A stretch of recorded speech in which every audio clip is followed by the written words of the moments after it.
So how cold is cold? Sometimes we go outside without our jackets when it's 60 degrees outside. We think that's cold. But what about if it gets cold enough to start turning the air we breathe into a liquid? We know that the air we breathe is about 80% nitrogen. And that nitrogen, if it gets cold enough, it will turn into a liquid. And just as if you take steam, when it cools down, it turns into liquid water. Now, liquid nitrogen is a little bit colder than water. It has a boiling point of 77 Kelvin, which is negative 196 degrees Celsius. So at that temperature, if you get it down that cold, it can turn into a liquid. Now we're going to see some crazy things that happen when you use that liquid nitrogen.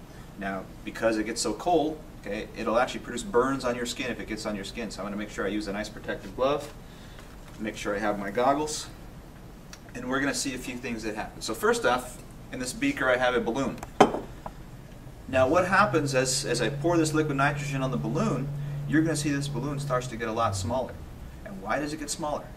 Okay, what happens is those particles inside start to slow down as it gets colder, because the hotter something is, the faster the particles move, and the colder it is, the slower those particles move. As those particles slow down, they're not going to bounce off each other as much, and they're going to start getting compressed and smaller.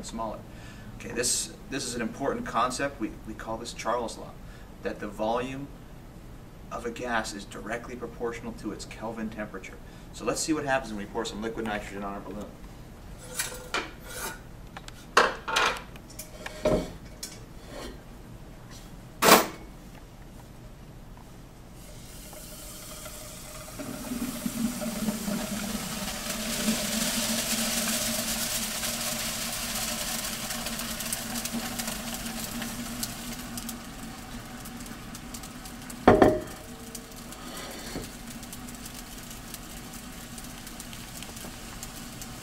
So as we can see, it's gotten quite a bit smaller.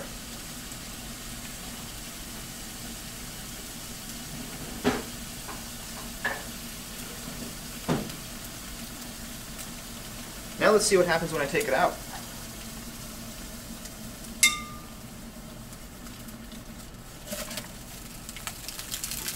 Let's let it warm up.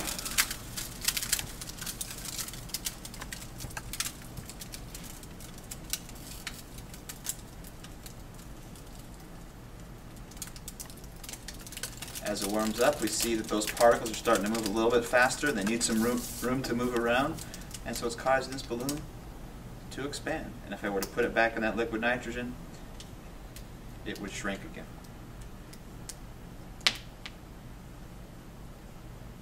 Now let's do some other fun things with our liquid nitrogen.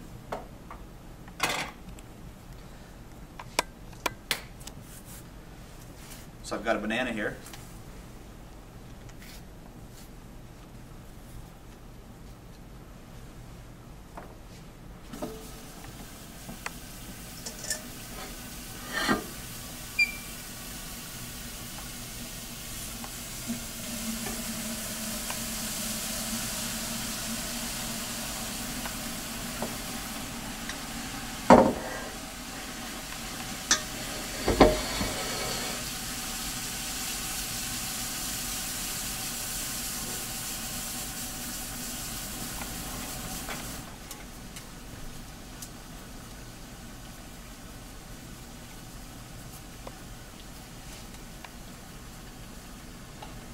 Oh, now I can't get it out. It's stuck to the side. There we go.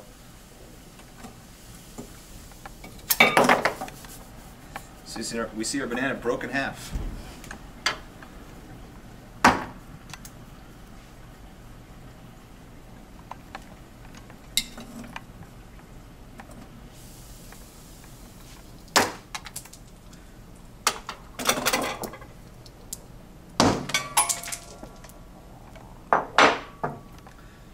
Alright, let's try something else. Right here I've got a racquetball. You can see it. Nice and bouncy. Let's go ahead and put that in our liquid nitrogen.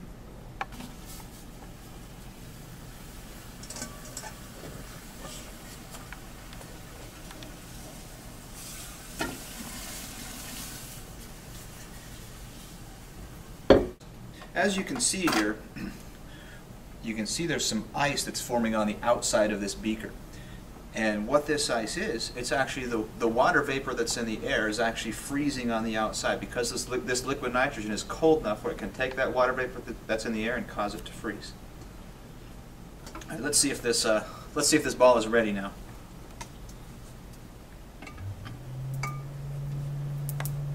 We just drop it and see if it bounces.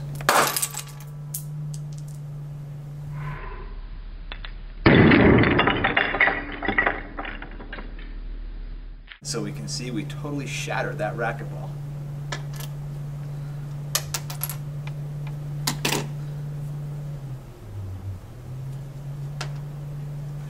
Let's try something else. So now I have this beautiful flower, so we can see it's nice and flimsy. I'll go ahead and put that in our liquid nitrogen and see what we get.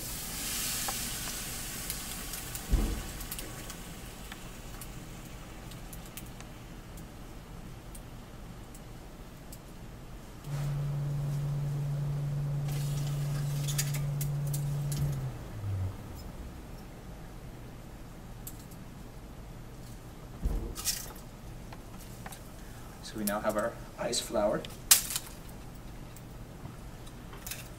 But if I drop it, inside it's totally frozen.